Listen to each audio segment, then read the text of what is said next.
बिस्मिल्लाहिर्रहमानिर्रहीम। अस्सलाम वालेकुम। आप देख रहे हैं मेरा YouTube channel Asif Bhatt professional. एक खबर है जिसने हर एक को अपनी तरफ मतवज्जो कर रखा है। मुझे सुबह से कई फोन आ चुके हैं कि बताइए कि इमरान खान जिंदा है या वाकई मार दिया गया है उसे जेल में। नाज़रीन कराम, इसका जवाब मैं आपको इंतहाई जिम्मेदारी के साथ देता हूं और इमरान खान की जिंदगी के बारे में क्या इम्कानात हो सकते हैं मैं आज वो भी खोल कर आपके साथ रखूंगा और वो भी मुकम्मल जिम्मेदारी के साथ।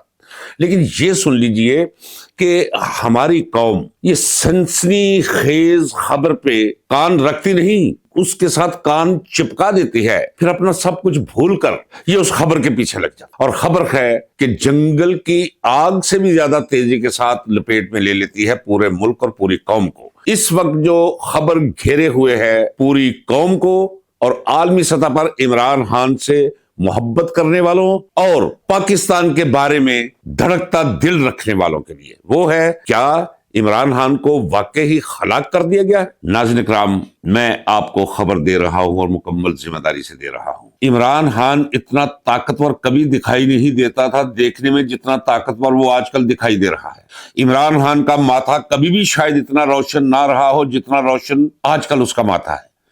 वजन कम हुआ है, ये एक नेचुरल चीज है, लेकिन ये किसी डर और खौफ की वजह से नहीं हुआ, ये उस तपस्या की वजह से हुआ है जो एक वली अल्लाह की तरह वो करता चला रहा है। कम खाता है, ज्यादा जागता है, विर्द करता है, पांचों नमाजें पढ़ता है, चाश्त और अशराक की नमाज भी पढ़ता है और तहज्जुद भी 5 की बजाय 8 नमाजें वो पढ़ता है। हाथ में उसकी तस्बीह और निगाहें आसमान की तरफ होती हैं। नाज़रीन इकराम, ये जो मैं आपको खबर दे रहा हूं मैं उस रब को गवाह करके दे रहा हूं जिसके कब्जा कुदरत में मेरी जान है। एक तरफ मैं आपसे ये कहता हूं कि वहां किसी का गुजर नहीं। जब मैं कहता हूं किसी का गुजर नहीं तो ये एक शायराना गुलू और मुबालगा है ताकि आपको उस जुल्म की भट्टी और चक्की का अंदाजा हो सके जिसमें इन्होंने, जालिमों ने, फास्कों ने, फाजरों ने, बेइंसाफों ने, मुतकब्बरीन ने झोंक रखा है। और उस भट्टी के नीचे रोजाना जो कुछ भी जला सकते हैं वो जला रहे हैं ताकि तपश और बढ़े, आग और बढ़े,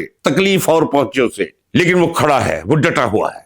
और ये जो मैं कहता हूं और मुसलसल कहता चला आ रहा हूं कि लोग कहते हैं कि तहज्जुद के वक्त उसके जिस जगह पे उसे कैद किया हुआ है आस पास एक अजीबो गरीब अनजानी सी जो कभी तजर्बे में ना गुजरी हो वो खुशबू इहाता कर देती है। नाज़रीन इकराम, आप हैरान होंगे कि ये कैसे मुमकिन है कि दहकती आग, आग का काम है जलाना, तकलीफ देना, ये कैसे है? लेकिन होता है उस मोजे से, उस मोजे से बड़ा नहीं लेकिन उस मोजे के बराबर एक कैफियत आती है इंसान पर जब उसे एहसास हो शौरी तौर पर, लाशौरी तौर पर, कि वो हक के लिए ये सारी तकलीफें बर्दाश्त कर रहा है, वो सच के लिए ये सारी तकलीफें बर्दाश्त कर रहा है।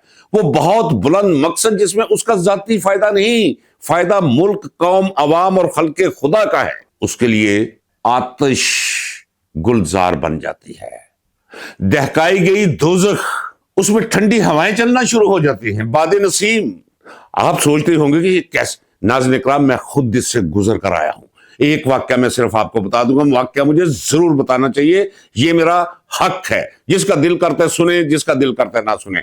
इस वक्त चूंकि वो लोग जो जब मैं जेल में था उस वक्त असिस्टेंट सुपरिटेंडेंट थे, फिर वो आईजी होकर रिटायर हुए और आज वो मेरे व्लॉग्स देखते हैं, वो इस वक्त भी देख रहे होंगे। नाम भी दे देता हूं, कोई भी मुझसे टेलीफोन नंबर मुझे कॉल करके पूछ सकता है, आप बात करके पूछ लीजिएगा। बेड़ी तो मुझे पहले ही लगी हुई थी, फांसी की कोठरी में पहले ही बंद था। सुपरिटेंडेंट ने कोई बदतमीजी की, उसका जवाब मैंने बदतमीजी में नहीं लेकिन यजीद पर जैसे लानत भेजते हैं उससे जबरदस्त लानत की सूरत में मैंने उसे दिया।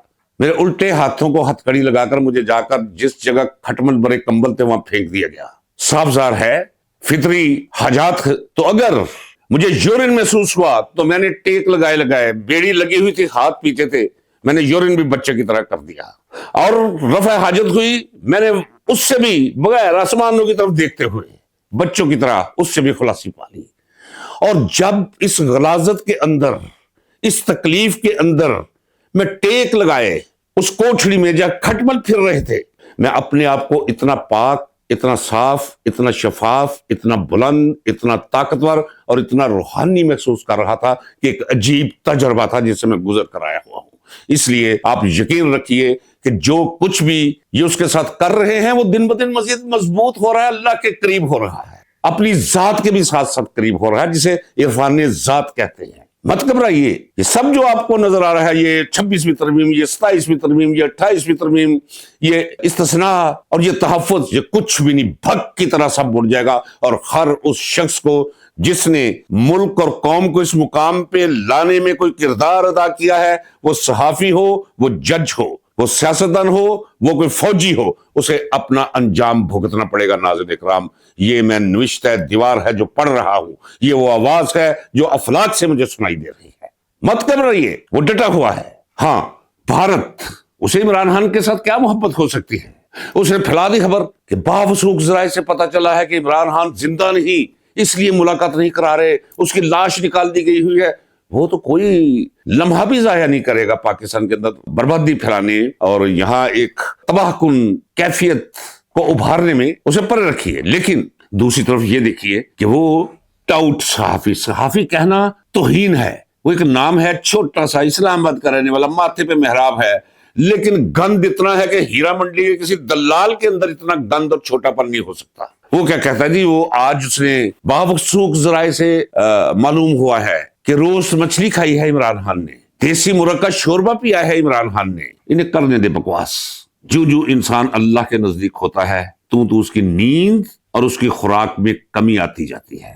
یہ اسی طرح صداقت ہے کہ اگر آپ کے جسم کا کوئی، آپ کے پھیپھڑے خراب ہو، آپ کا گلا خراب ہو تو کھانسی آتی ہے۔ کھانسی کوئی بیماری نہیں ہے، کھانسی اظہار ہے، اعلان ہے کہ کہیں کوئی خرابی ہے اندر۔ اسی طرح جب انسان اللہ کے اور اپنے قریب ہو جاتا ہے تو پھر کھانے سے بھی اس کا جو ہے وہ ہاتھ اٹھ جاتا ہے۔ لازم ہے کہ پھر اس کے بعد وزن بھی کم ہوتا ہے۔ یہ کسی غم کی وجہ سے وزن کم نہیں ہوا، کسی دکھ کی وجہ سے، کسی ڈر کی وجہ سے، قطعی طور پہ نہیں۔ یہ اسی طرح کہ جس طرح اولیاء اللہ ریاضت کرتے ہیں، اس ریاضت کے دوران ان کا جسم کم ہونا شروع ہو جاتا ہے، ان کی نیند کم ہو جاتی ہے، ان کی خوراک کم ہو جاتی ہے۔ وہی ہے، اسی لیے تو میں کہتا ہوں کہ وہ ایک سفر میں ہے، وہ سفر ہے ولایت کا، کیف و مستی کا، دنیا میں رہتے ہوئے اس ذات سے متصل ہو جانے کا، بظاہر قطرہ لیکن دنیا میں رہتے ہوئے ہی سمندر میں تبدیل ہو جانے کا سفر وہ عمران خان کر رہا ہے۔ آپ تسلی رکھیں، میں آپ کو خبر دیتا ہوں ذمہ داری کے ساتھ کہ وہ بالکل ٹھیک ہے، پہلے سے زیادہ پرجوش، طاقتور اور اپنے